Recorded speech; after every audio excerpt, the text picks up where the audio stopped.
রোহিঙ্গা বলে গালি দেয়, নিজের পায়ের বাম পায়ের জুতা খুলে বাম হাত দিয়ে ওদের মুখের মধ্যে দুটো চর মারবেন তো? যারা রোহিঙ্গা বলে গালি দেয়, নিজের পায়ের বাম পায়ের জুতা খুলে বাম হাত দিয়ে ওদের মুখের মধ্যে দুটো চর মারবেন তো? ও মুসলমান, তোমরা জানো না রোহিঙ্গা মুসলমানরা কোন উপহাস এর পাত্র নয়, করুণার পাত্র নয়। রোহিঙ্গা মুসলমানরা আজকে বিশ্ব দরবারে কোন পর্যন্ত পৌঁছে গেছে তার হিসাব তোমাদের কাছে নাই। সারা পৃথিবীর মুসলমানদের কলিজার মধ্যে সবচেয়ে বড় সম্মানের আসন ইমামুল হারামাইনের আসন।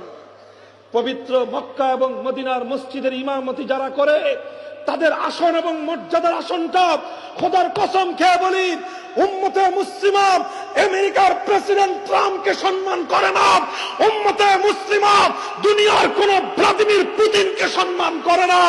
तमाम পৃথিবীর মুসলমানদের হৃদয়ের সিংহাসনে সৌদি আরবের বাদশা সালমানের জন্য সেই সম্মানের আসন নাই। পবিত্র মসজিদে হারাম এবং মসজিদে নববীর ইমামের যে স্থান,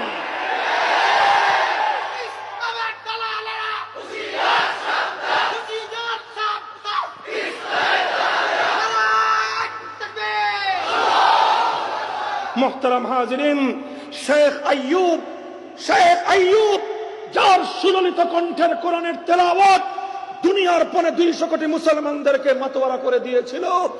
পবিত্র নববী মসজিদে নববীতে আল্লাহর পয়গম্বরের শিয়রের সামনে দাঁড়িয়ে বছরের পর বছর যিনি পবিত্র রমজানুল মুবারকে ইমামতি করতেন, যার জাদুমাখা কোরআনের তেলাওয়াত শুনে লাখো বেঈমান ঈমান গ্রহণ করবার সুযোগ হয়েছে, শেখ আইয়ুব রোহিঙ্গা মুসলমানদের সন্তান।